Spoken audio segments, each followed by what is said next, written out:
Достар, оле oldu ki bugün bütün yayınımızın devamında gerçekten de sanat hakkında laf yürütemiz ve bana bizim güzel muhbirimiz Elvina Mehmetova o da bizler için bana müzik hakkında gadgetlerini hazırladı. Şimdi ise biz Adile'nin beraber sizni başka bir sanat dünyasının ayrı bir parçasına davet etmeye isterdik ki ve bu dünyasının serlevası foto surettir demek fotoğrafya dostlar ve tamam bu hafta biz sizinle laf etmeye isterdik ki ne içindir çünkü tamam bugün Kırım'da meraklı bir sergisi açılacak ve tamam bu sergi hakkında foto sergi hakkında biz bizim misafirlerimizle onlar iki laf etmeye isterdik ki demek karşılan stüdyamızda cemaatle bağ tutulup bölümünün azası Lidya M ve NAP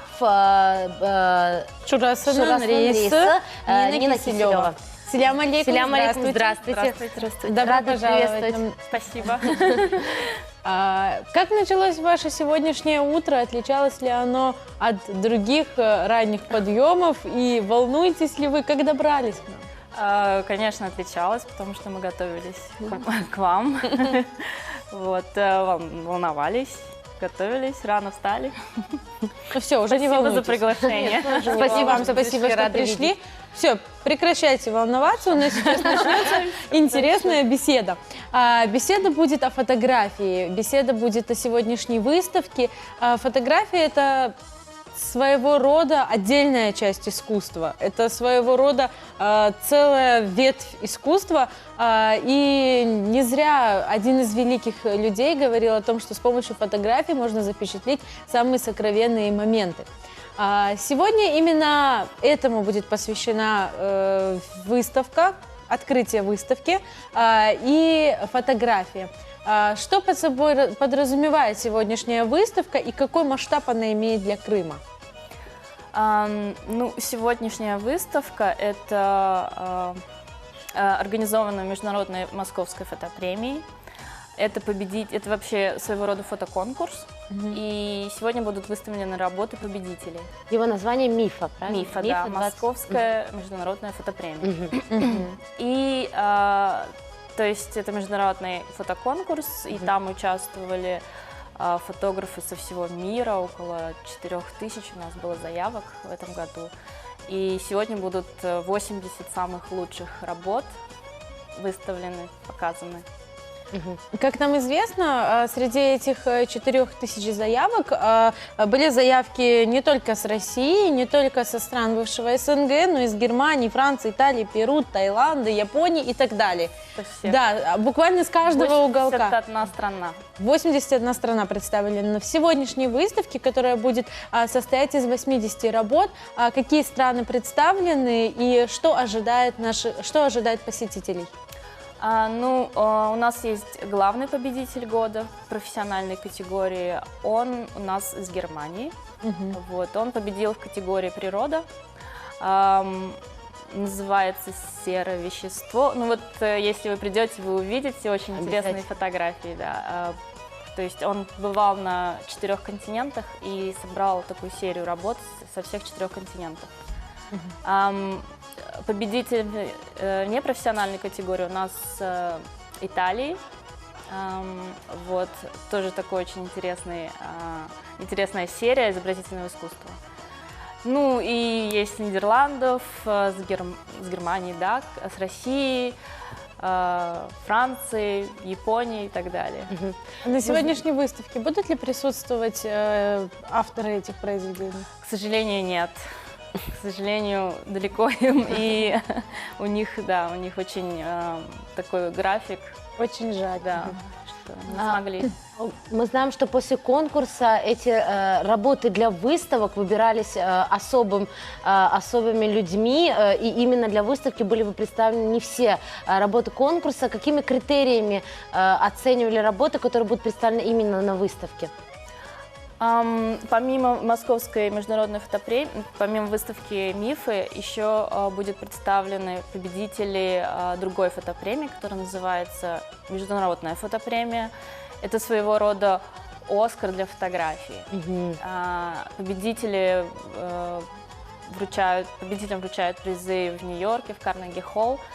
И будет 20 работ, выбранные очень известным фотокуратором, Скотт Тодд его зовут. Это будет его как бы коллекция любимых фотографий победителей. О критериях я могу рассказать немного поподробнее, поскольку мне приходилось с этим сталкиваться. Основные критерии, первое, на что смотрит жюри, это общее впечатление от фотографии. Вот когда открываешь эту фотографию, поражает она тебя или нет. Ведь бывает так, что какая-то работа останавливает сразу. Тогда ее начинают рассматривать более подробно уже. И дальше смотрят на техническую сторону обязательно. Затем на построение кадра, на композицию. И еще один очень важный критерий – это оригинальность. Потому что, у нас каждый фотограф, правильно же? А создать произведение искусства – это дано далеко не каждому. Вот вы сейчас перечислили основные критерии, у меня напрашивается такой вопрос, да?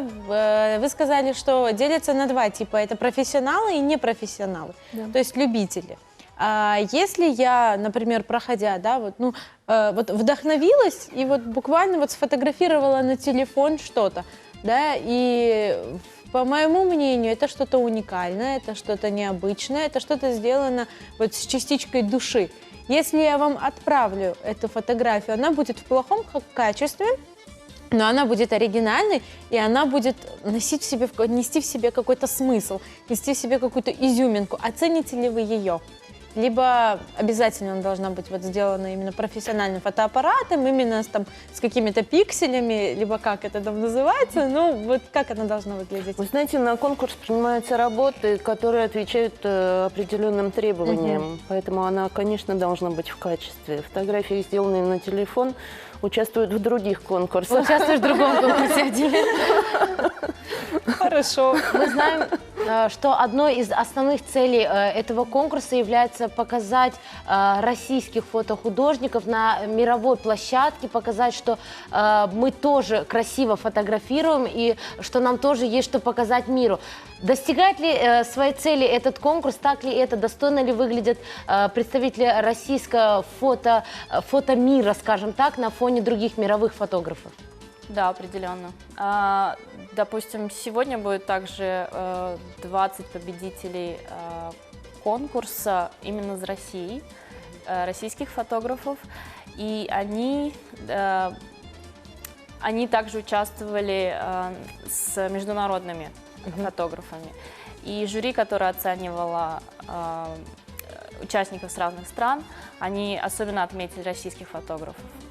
Высокое качество, то есть и когда выбирали главного победителя, наш фотограф там буквально в двух голосах проиграл, но был очень близок к победе.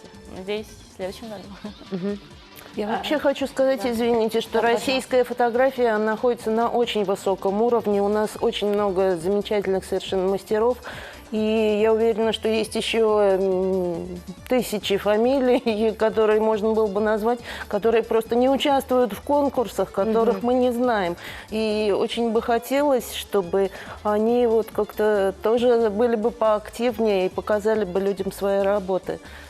Скажите, пожалуйста, до какого момента, когда обычно начинается прием заявок на участие в этом конкурсе, где можно узнать подробную информацию по поводу этого, чтобы в будущем, на следующий год, фотографы, которые, возможно, сейчас нас смотрят, их захотели поучаствовать в этом конкурсе, куда им нужно обращаться, где и что, и куда им нужно отправлять?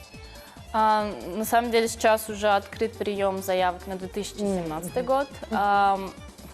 Подать работы можно онлайн. Не знаю, нужно озвучить сайт или... Сайт конкурса МИФа, да, я думаю? Да. Конкурса МИФа? Если они забьют там в интернете Московская международная фотопремия МИФа, то они сразу увидят наш сайт. Это moscowphotoawards.com. Спасибо большое. И хотелось бы узнать, мы говорим о представителях Большой России на таком международном конкурсе. А представители отдельно, вот если мы перейдем к нашему полуострову, да, были ли представители Крыма, фотографы с Крыма? Не думаю. Еще не было, да? Мифа не было в этом году, я вот их все тоже никак не могу уговорить, потому что у нас вот в Крыму есть очень хорошие фотографы, и я считаю даже очень достойные, совершенно могли бы даже выиграть первые места.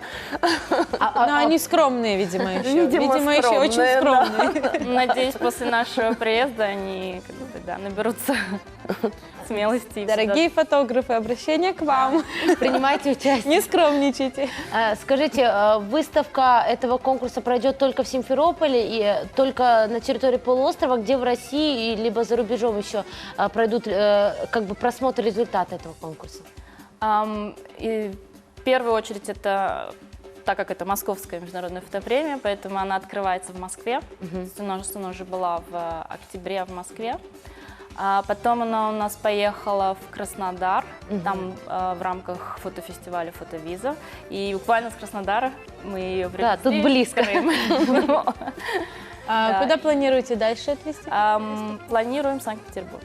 Санкт-Петербург. Может быть, еще и дальше, как бы за границей.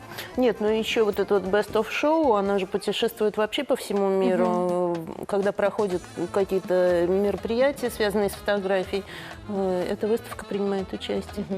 Нина, в начале нашей беседы вы подметили действительно, что сейчас каждый фотограф, да, вот как бы, грубо говоря, по вашему мнению и по вашему, конечно же, что нужно, какими качествами должен обладать человек, чтобы стать хорошим фотографом? Такие факторы, как усидчивость, терпение, имеют ли они значение в работе фотографа или, наоборот, надо быть каким-то оперативным, все быстренько хватать на лету? Вот по вашему мнению. И фотографом нужно стать или фотографом нужно родиться? Знаете, трудно сказать, поскольку у меня есть много знакомых фотографов, и они настолько все разные люди. Кто-то вот усидчивый, кропотливо там работает, к примеру, над макросъемкой. Кто-то занимается исключительно репортажкой, тогда ему приходится бегать, шевелиться.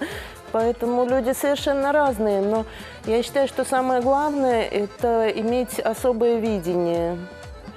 Чтобы уметь увидеть в повседневной жизни что-то необычное. А можно ли наработать это видение, если регулярно фотографировать и заниматься собой? Я думаю, Если быть очень старательным. Я думаю, что можно, конечно. Но тут нужно быть не только очень старательным, а я думаю, еще нужно как-то развиваться внутренне. Очень сильно помогает походы в музей и изучение работ мастеров живописи, к примеру. Вопрос мы еще вот буквально вот хотела бы узнать. Смотрите, вот вы сказали о том, что портретная съемка, да, что вот пейзажная съемка, первое место занял автор пейзажной съемки. Какие еще были части фото, я не знаю, как это назвать. Категории, да. То есть портретная съемка, съемка, я не знаю, событийная. Что это были за номинации и можно ли из них выбрать лучшую? Либо вот есть ли в каждой из них какая-то лучшая? Либо вот в общем фотограф-профессионал? Вы правильно сейчас сказали. Это и есть наша коллекция вот этих победителей на выставке. Всего 12 категорий, и мы выставили профессиональные и непрофессиональные. И мы выставили по 2 победителя в каждой категории.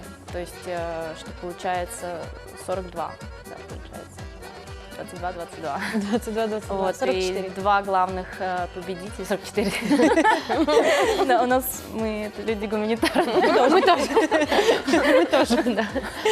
Вот, и по 2 главных победителя в каждой категории. И наши категории охватывают буквально все аспекты жизни, от редакционной до свадебной, до там, природа, портрет и так далее.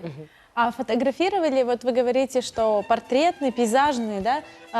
Какие известные люди были сфотографированы, возможно? Какие интересные моменты были сфотографированы? Вот я задаю вам этот вопрос, и первое, что вам пришло в голову сейчас, первая фотография, Портрет какого-то, да, возможно, портрет, известного пейзаж и событийка, возможно, какая-нибудь, которая вот в первое, вот что вам пришло в голову, что это было?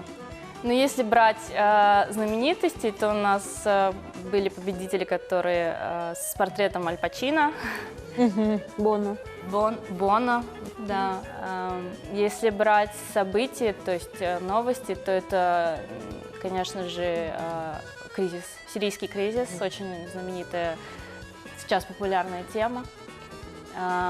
У нас выиграл как бы от России главный приз Сергей Пономарев, достаточно уже знаменитый сейчас фотограф наш, со своей серией о сирийских беженцах.